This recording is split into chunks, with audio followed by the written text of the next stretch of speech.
Hello students, कैसे हैं आप सभी? I hope that you all are fine. आज हम आए हैं नए टॉपिक के साथ, नए चैप्टर के साथ। 9.5 कंप्लीट किया पीछे हमने।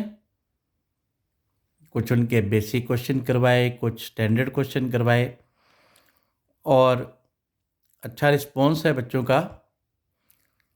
खैर, ये जो चैप्टर है vectors, this is the chapter totally based on physics. मतलब ये पूरा का पूरा फिजिक्स चैप्टर बेस्ड है और फिजिक्स के अंदर ये ज़्यादा यूज़ होता है। अब कॉमर्स वाले बच्चे कहेंगे सर हमारे क्या काम का, what is need for us, why to do. CBSE is very intelligent. The answer is CBSE is very intelligent.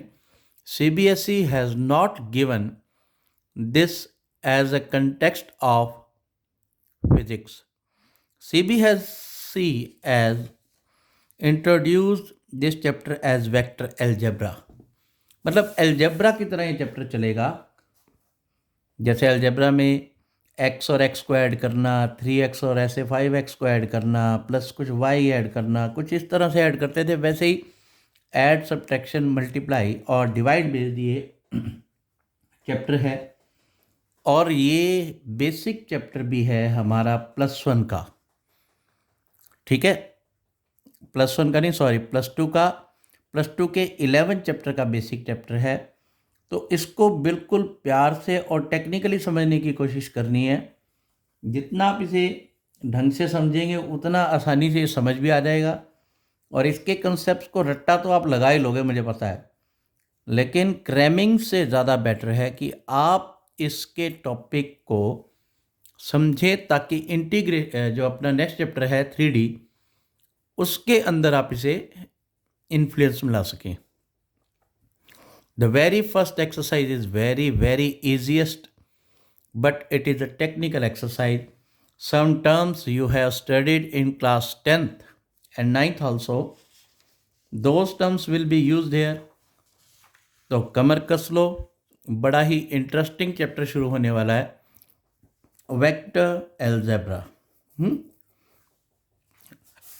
Vector algebra की शुरुआत में कुछ डेफिनेशन से करूंगा, जिसमें पहली डेफिनेशन है स्केलर क्वांटिटी।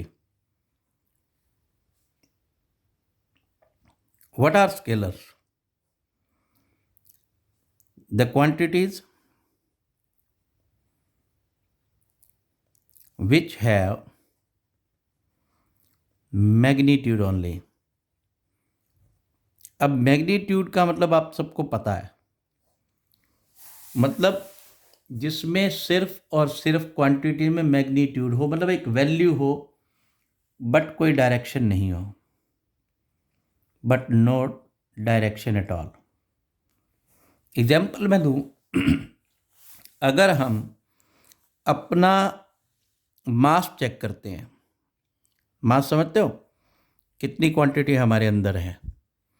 अगर हम वॉल्यूम चेक करते हैं किसी चीज़ का, ठीक है, अगर हम किसी चीज़ की स्पीड चेक करते हैं, देखो यहाँ टर्म एक स्पीड है और एक वेलोसिटी होता है। दोनों लगभग हैं तो सेम, लेकिन दोनों में एक बहुत बड़ा डिफरेंस है जो मैं आपको अभी थोड़ी देर में बताऊंगा। Let me tell you, the scalar quantities are those quantities which have magnitude but no direction at all. Clear? जिसमें मैग्नीट्यूड हो पर कोई डायरेक्शन नहीं हो। सेकेंड होता है वेक्टर्स क्वांटिटी विच हैव, यानी कि ये लाइन तो पहले आएगी, the quantities which have magnitude as well as direction, जिसमें मैग्नीट्यूड भी हो और डायरेक्शन भी हो। इसका डिफरेंस जो मैंने सबसे पहले आपको कहा, वेलोसिटी। वेलोसिटी होता है स्पीड विद डायरेक्शन। अब बच्चे कहेंगे अच्छा, स्पीड विद डायरेक्शन, इसका कहाँ यूज़ हो सकता है? ओके, इसका डायरेक्शन का मतलब जो हमारा गूगल मैप है, उस गूगल मैप को जब हम मोबाइल पे चेक करते हैं, तो वो हमें हमारी स्पीड भी बताता है कि जैसे 60 किलोमीटर पर आवर की स्पीड से चल रही है, और हमारी गाड़ी की डायरेक्शन भी बताता है कि किस डायरेक्शन में जा रही है, और हमें गाइड भी करता है। वो बात अलग है कि कई बार मिसगाइड भी कर देता है गूगल मैप, है ना? अगर आपने ट्रैवलिंग की हो तो कई बार, मेरे साथ तो ऐसा हुआ, इसलिए आपको बता रहा हूँ। क्लियर? तीसरा होता है पोजीशन वेक्टर। पोजीशन वेक्टर क्या है? अगर हम ओरिजिन से, ये 3D स्पेस मैंने बना लिया, एक्स, वाई और जेड, ये तीनों म्यूचुअली परपेंडिकुलर हैं, ठीक है? और ओरिजिन से किसी पॉइंट की तरफ जब जाते हैं हम, है ना, ओरिजिन से मान लो हम इस पॉइंट की तरफ जा रहे हैं, तो इस ओ ए को हम पोजीशन वेक्टर बोलेंगे। लिखा कैसे जाएगा? ओ ए, इसके ऊपर ये मैग्नीट्यूड लगा दो, साथ में डायरेक्शन का सिंबल लगा दो, तो ये हो जाएगा पोजीशन वेक्टर। बाकी इसके जो कंपोनेंट्स हैं वो मैं अभी नहीं बता रहा हूँ, क्योंकि फर्स्ट एक्सरसाइज में कहीं पर भी उनका यूज़ नहीं है। There is no use in the first exercise, so I will explain all the concept on the basis of first exercise, that is 10.1। इसके बाद आता है हमारे पास ज़ीरो वेक्टर और null vector. Before this, let me tell you, here we can see there are 2 points. If I extend from one point to another point, then it shows vector AB. Clear? Where A is initial point, and B is the final or terminal point. Okay? एक ऐसा vector जिसका initial and terminal both are same, then it is zero vector. Clear? Next concept है हमारा को initial vector. जब दो अलग अलग वेक्टर का ओरिजिन पॉइंट यानी इनिशियल पॉइंट सेम हो, जैसे ये ओ ए और ओ बी हैं, इनका इनिशियल पॉइंट सेम है, when the initial point of two different vectors is same, then both the vectors are called co-initial vector, यानी कि उनका initial point same है। then parallel vectors,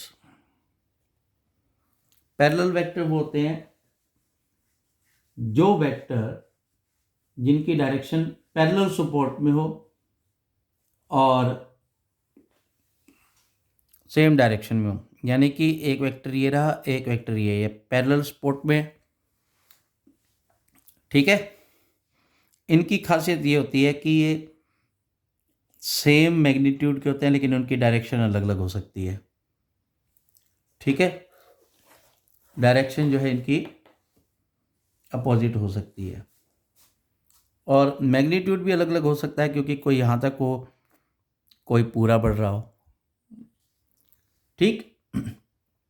इसके बाद हमारा आता है फिफ्थ के बाद sixth, collinear vector.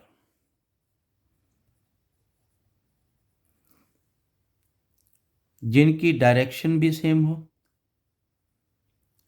Direction same हो, ठीक है? देन हमारे पास आता है like vectors. Like vectors are नहीं, कोलिनियर वेक्टर अलग होता है बेटा, मैं शायद गलत बता गया आपका। कोलिनियर वेक्टर्स होंगे टू और मोर वेक्टर्स सेट टू क्लियर, मतलब जिनको सेम और पैरेलल सपोर्ट होनी चाहिए, ठीक है? सेम एंड पैरेलल सपोर्ट हो। लाइक वेक्टर जिनकी डायरेक्शन सेम हो,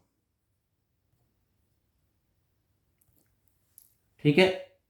और unlike vectors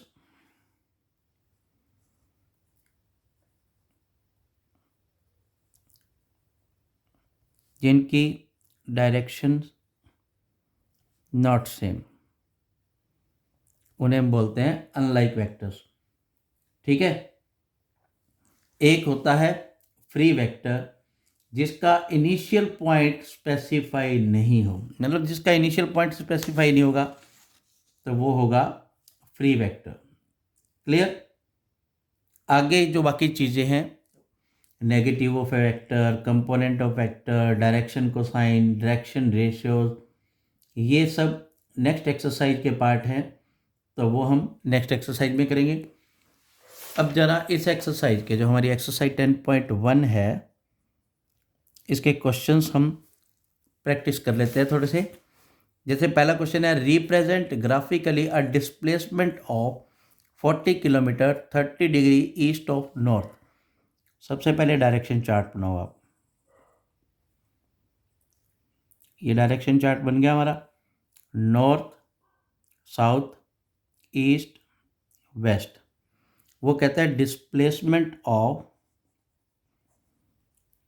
40 kilometre 30 degree east of north. East of north, ये नॉर्थ का वेक्टर हो गया। जैसे 30 डिग्री पर इधर मूव करेगा ईस्ट की तरफ, तो 30 डिग्री का एंगल बना रहा है और जा कहाँ तक रहा है, 40 किलोमीटर तक। ये इसका आंसर हो जाएगा, ठीक है। This is the first question. Second question कहता है कि क्लासिफाई करो कि स्केलर है या क्वांटिटी, वेक्टर क्वांटिटी। 10 किलोग्राम, आप जानते हैं 10 किलोग्राम मास है और mass is a scalar quantity, ठीक है। फिर सेकंड पार्ट में कहता है 2 मीटर्स नॉर्थ वेस्ट। ये देखो, नॉर्थ और वेस्ट पर ये हमें कह रहा है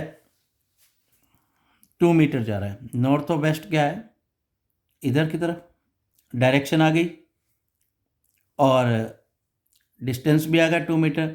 और वो डिस्टेंस क्या कहलाएगा, डिस्प्लेसमेंट। अगर हमें डायरेक्शन दे दी जाए तो हर डिस्टेंस डिस्प्लेसमेंट बन जाता है, और ये कौन सी क्वांटिटी होगी, वेक्टर क्वांटिटी।